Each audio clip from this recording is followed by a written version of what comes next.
শীতের সকাল 7:30 থেকে দুপুর 2টো পর্যন্ত ধাপে ধাপে কাজগুলি করলাম। নিরামিষ থালি। নমস্কার, শুভ সকাল সবাইকে। অনেক স্বাগত আমার পরিবারে। আমি পিঙ্কি ত্রিপুরা থেকে বলছি। আশা করছি সবাই খুব ভালো আছো, সুস্থ আছো। সবাই সঙ্গে থেকেও আশা করি ভিডিওটি একটু হলেও ভালো লাগবে। তো আজকে সোমবার সকাল এখান থেকেই তোমাদেরকে সাথে নিয়ে শুরু করলাম।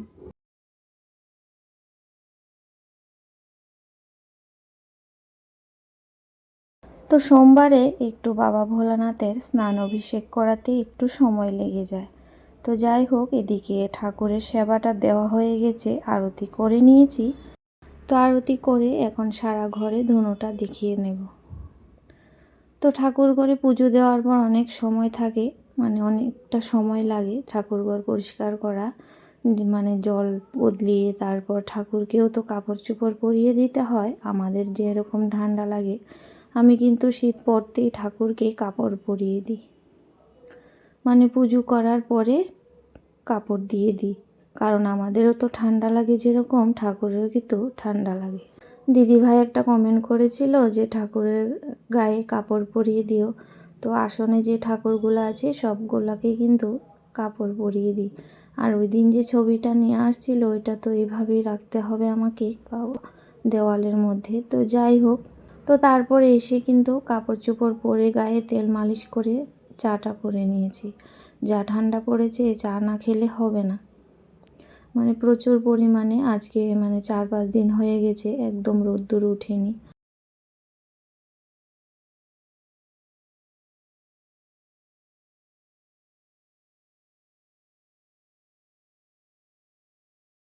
সবাইকে চা করে দিলাম, আর ছেলের জন্য দুধ, বিস্কিট, আর আমি একটু তেল মাখিয়ে নেব। সর্ষের তেল দিয়ে না মুড়ি খেতে খুব ভালো লাগে, বিশেষ করে এই শীতের সময়।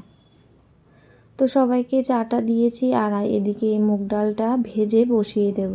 মুগ ডালটা হতে থাক, ততক্ষণ পর্যন্ত আমি চাটা খেয়ে নেব। একটা সিটি হলেই বন্ধ করে দেব আর কি। তো এইভাবে রান্নাগুলা করে নিলে ধাপে ধাপে কাজগুলা শেষ হয়ে যাবে। না হলে শীতের বেলা এমনিতেই সময় কখন যে ফুরিয়ে যায়, না বসে থেকে যদি কাজগুলা করি তাও।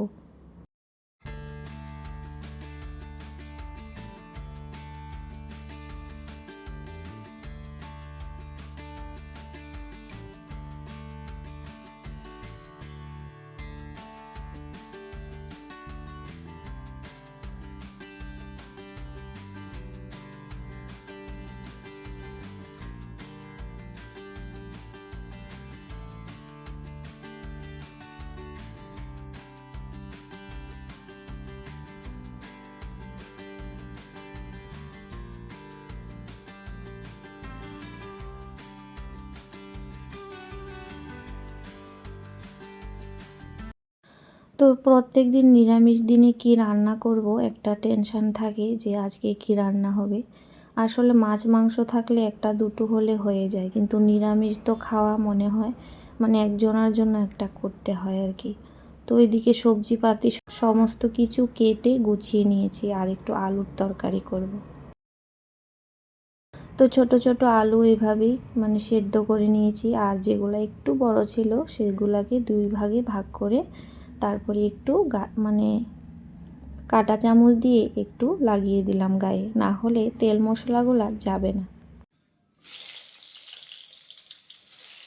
তো এদিকে আর একটু বেগুন ছিল দুটা, তো বেগুনগুলা ভাজা করে নিয়েছি। আর শীতকালে বেগুন ভাজা খেতে একটা আলাদাই শান্তি লাগে, কেন জানি না, আমার কাছে মনে হয় এরকম। বেগুন ভাজি খুবই সুস্বাদু, মিষ্টি মিষ্টি লাগে খেতে, খুব ভালো লাগে। আর এখানে আলুর জন্য যে মশলাটা করে নিচ্ছি, তো আলুর জন্য এখানে টক দই নিয়েছি, আর গুঁড়ো মশলার মধ্যে হলুদ, লঙ্কা গুঁড়ো আর ধনে গুঁড়ো একটু বেশি করে দিয়েছি। তো একটু মিক্স করে রেখে দিচ্ছি, কারণ গুঁড়ো মশলা এভাবে ডাইরেক্ট তেলের মধ্যে দিলে না পুড়ে যায়। তো যাই হোক, তারপরে আলুটাকে একটু কর্নফ্লাওয়ার দিয়ে ভালো করে মাখিয়ে রাখবো নুন হলুদ দিয়ে।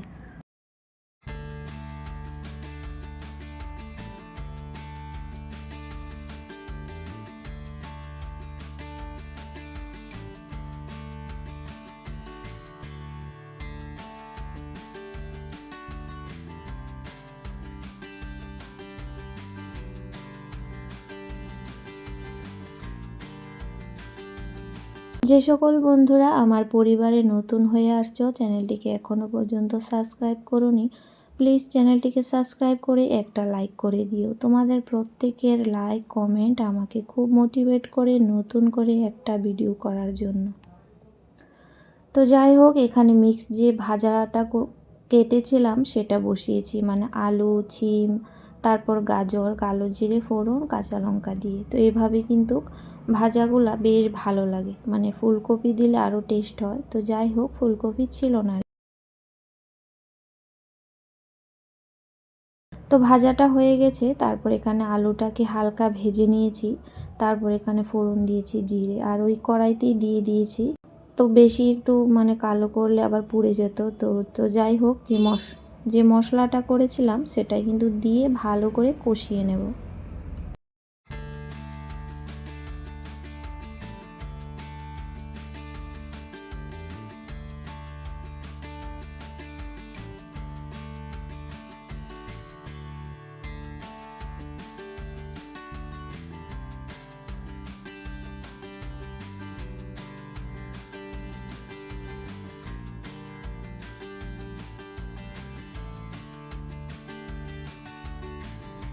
তো এখানে হচ্ছে কসুরি মেথিও দিয়েছিলাম সাথে। এখন ভালো করে কষানোর পরে জলটা দিয়েছি, আর ভালো করে সিদ্ধ করব। আর সাথে একটু দুধের সর, যেটা মানে ঘরে বসানো আর কি, দুধের ক্রিম বলতে পারো, যাই হোক যেটাই হোক, তো একটু দিয়ে দিলাম। তারপর দেব জিরে কিন্তু দিইনি, তো সেই জন্য ভাজা মশলা আর একটু ঘি দিয়ে নামিয়ে নেব। আর এইভাবে না আলুর তরকারি খুব ভালো হয় খেতে, মানে বিশেষ করে পুরি, পরোটা, তারপরে রুটি দিয়ে খেতে ভালো লাগে আর কি। তো যাই হোক, তারপরে এই যে আমি কিছুটা দই বসিয়ে নিলাম। শীতকাল, দই বসবে না, একদম বসবে। ওই শাল চাদরের মধ্যে মুড়িয়ে আমি কিন্তু রেখে দেব, যাতে যেখানে হাওয়া না লাগে।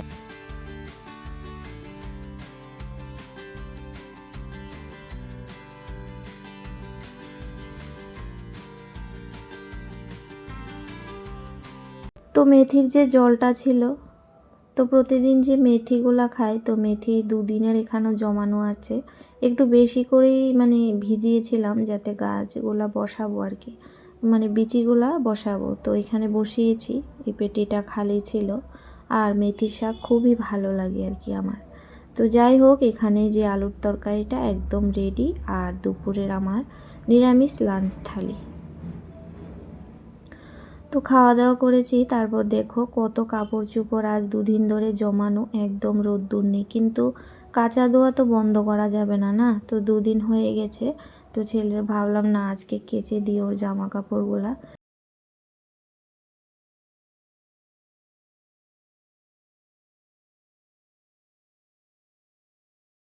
মানে প্রতিদিন যেগুলা পরা হয় সেগুলা তো ধোয়াই হয়, কিন্তু এই যে মানে গরম জামা কাপড় সেগুলা তো রোজ কাচা যায় না। তো আজকে কেচে নিলাম। শুকাবে তো নাই, যেহেতু রোদ্দুর নেই। তো যাই হোক, ধুয়ে দিলাম আর কি। তো এভাবে জমাট থাকবে, জানি না আর কতদিন এভাবে থাকবে রোদ্দুর ছাড়া। মানে ভীষণই ঠান্ডা, সব জায়গাতেই খুব ঠান্ডা পড়েছে, মানে হাত পা একদম কনকন করছে। তো যাই হোক প্রিয় বন্ধুরা, আজকের মতো ভিডিওটি এখানে শেষ করছি। সবাই খুব ভালো থেকো।